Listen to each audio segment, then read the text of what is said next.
क्या अंतरिक्ष में खेती की जा सकती है? अंतरिक्ष में पौधे उगाने का अध्ययन क्यों हो रहा है? और क्या बिना हवा पानी के अंतरिक्ष में पौधा भी उग सकता है? है ना बहुत इंटरेस्टिंग सवाल। आइए जानते हैं इस इंटरेस्टिंग सवालों के जवाब। पर जवाब जानने से पहले चैनल को लाइक सब्सक्राइब कर लें और बेल आइकन को ऑन कर लें ताकि ऐसी महत्वपूर्ण जानकारियां आपको हमेशा मेरे चैनल पर मिलते रहें। हाल ही में जैसा आपने सुना होगा कि सुनीता विलियम्स और वुड मिलवॉल 286 दिनों के लंबे सफर के बाद अंतरिक्ष से पृथ्वी पर वापस आए। इन दिनों 900 घंटों का रिसर्च किया और 150 वैज्ञानिक प्रयोग भी किए। सुनीता विलियम्स ने अंतरिक्ष में अपने शोध के दौरान प्लांट हैबिटेट 07 की परियोजना के तहत जीरो ग्रेविटी में रोमन लेट्यूस, जो कि एक प्रकार का सलाद का पौधा है, इस पौधे को उगाया जो भविष्य में जाने वाले एस्ट्रोनॉट्स के भोजन का जरिया बन सकता है। उन्होंने स्मार्ट पॉट्स का उपयोग किया जिसमें आवश्यक पोषक तत्व व पानी होता है और उचित प्रकाश की व्यवस्था भी होती है। इस रिसर्च का महत्व स्पेस मिशन और अर्थ एग्रीकल्चर दोनों को लाभ पहुंचाना है। अब जानते हैं कि इसकी जरूरत क्यों पड़ी। एस्ट्रोनॉट्स को इंटरनेशनल स्पेस सेंटर पर जाने के लिए रिसर्च करने के लिए भेजा जाता है। इन एस्ट्रोनॉट्स को ये नहीं पता होता कि आईएसएस पर उन्हें कितने दिनों तक रहना पड़ेगा। आईएसएस पर भेजने के साथ उनकी ज़रूरतों के सामान और भोजन दिए जाते हैं, पर उनके रिसर्च के दौरान कई दिन, महीने या फिर कई साल लग जाते हैं। ऐसे में उन्हें वहाँ सरवाइव करने में कठिनाई होती है और उनके खाने पीने के सामान खत्म हो जाते हैं। अब उनके सरवाइव करने के लिए अंतरिक्ष में एक खेती उपयोगी मानी जा रही है। अंतरिक्ष में मानव बस्ती बसाने के लिए और जरूरी तकनीकों की खेती करने का प्रयोग यानी कि फूड सोर्स बहुत उपयोगी साबित हो रहा है। ऑक्सीजन और पानी को फिर से रिसाइकिल करके अंतरिक्ष स्टेशन पर पौधे उगाए जा सकते हैं। आमतौर पर पौधों को बढ़ने के लिए सूर्य के प्रकाश, पानी, ऑक्सीजन और मिट्टी की जरूरत होती है। साथ ही ग्रेविटेशनल फोर्स, जिससे जड़ें नीचे की तरफ बढ़ती हैं और जो पानी के द्वारा अवशोषित करके पौधों को लंबा बनाती हैं। अब सवाल ये उठता है कि जीरो ग्रेविटी होने पर ये पौधे कैसे उगेंगे, कैसे इनका विकास होगा, कैसी पत्तियां निकलेंगी और कैसे फूल उगेंगे। अब आपको बताते हैं कि नासा इन सब चीज़ों में पीछे नहीं रहा। नासा जैसे नई नई योजनाओं को आगे बढ़ाता है, उसी तरह से इस योजना में भी सबसे आगे है और विशेष अध्ययन करके सफलतापूर्वक पौधा भी उगाया है।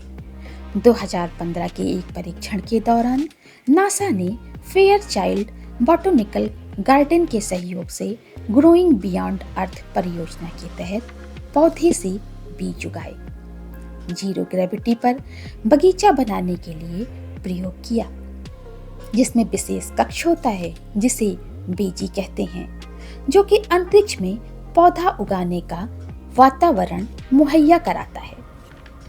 पृथ्वी पर बगीचों की तरह पौधे की एक छोटे से बीज को उगाया जाता है। जैसे पृथ्वी पर बीजारोपण किया जाता है, उसी तरह स्पेस पर भी इस प्रणाली का उपयोग किया जाता है।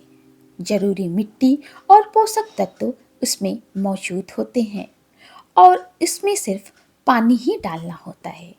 इस तरीके से नासा ने पालक, टमाटर और कई पौधे उगाने में सफलता हासिल की है। अब आपको बता दें कि यह रिसर्च किस विधि के द्वारा होती है। इस विधि को हाइड्रोपोनिक्स या एरोपोनिक्स विधि कहा जाता है, जिससे बिना मिट्टी और अन्य जरूरी पोषक तत्वों के द्वारा पौधों को उगाया जाता है, जिसमें जड़ों में हवा को पानी में लटका करके और पोषक तत्वों को छिड़काव किया जाता है। नासा इस एडवांस तरीके से प्लांट हैबिटेट नाम की एक अन्य परियोजना भी के माध्यम से पौधे उगा रहा है, जिसके अनुकूल वातावरण, तापमान, नमी, रोशनी, कार्बन डाइऑक्साइड और अन्य पर्यावरणीय कारक जैसे कि एलईडी लाइट और सिंचाई प्रणाली की भी व्यवस्था न्यूनतम रखरखाव का प्रयोग कर रहा है। एस्ट्रोनॉट्स को इसमें बहुत अधिक मेहनत और खर्च की जरूरत नहीं करनी पड़ती। इस प्रोसेस से मिर्च, मूली और कुछ फूल भी उगाए जा सकते हैं। तो जानकर आपको ये जरूर अच्छा लगा होगा कि नासा इतनी स्पेस पर इस तरह का प्रयोग करके वहाँ पर रहने के लिए या बस्तियाँ बसाने के लिए ऐसा उपयोग कर रहा है। अब आपको बता दें कि भारतीय अंतरिक्ष अनुसंधान संगठन इसरो भी इससे पीछे नहीं रहा है। भारतीय राष्ट्रीय अंतरिक्ष अनुसंधान समिति का गठन सन 1962 में प्रसिद्ध अंतरिक्ष वैज्ञानिक डॉक्टर विक्रम साराभाई भारतीय अंतरिक्ष कार्यक्रम की जनक की अध्यक्षता में हुई थी और इसका पुनर्गठन करके सन 1969 में 15 अगस्त को भारतीय अंतरिक्ष अनुसंधान संगठन यानी कि इसरो की स्थापना की गई। इसरो भी अंतरिक्ष में पौधे की खेती करने पर इस साल में नई शुरुआत की है। PSLV C60 POEM 4 रॉकेट के जरिए compact research module for orbital plant studies यानी कि क्रॉप्स को लॉन्च किया। इसके प्रयोग से लोबिया के 8 बीजों को अंकुरित कराया गया और आपको बता के जानकर ये खुशी होगी कि चौथे दिन में यह अंकुरित हो गया और 5वें दिन में इसमें 2 पत्तियां निकल गई। इसे इसरो की बड़ी जीत मानी जा रही है। इसके चलते वैज्ञानिकों ने यह भी बताया कि इसमें और सुधार किए जाएंगे और नई फसलें विकसित करने की कोशिश भी की जाएगी।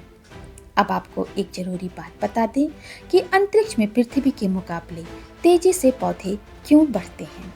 पृथ्वी पर बारिश, उर्वरक, पाला, बाढ़ जैसे कई कारणों के द्वारा पोषक तत्व बह जाते हैं और डायरेक्ट पौधों को नहीं मिल पाते हैं, जबकि अंतरिक्ष में ऐसा नहीं होता और उचित प्रोसेस के द्वारा जरूरी पोषक तत्व पौधों को सीधे पहुंचते हैं, जिससे वे बहुत तेजी से ग्रो करते हैं।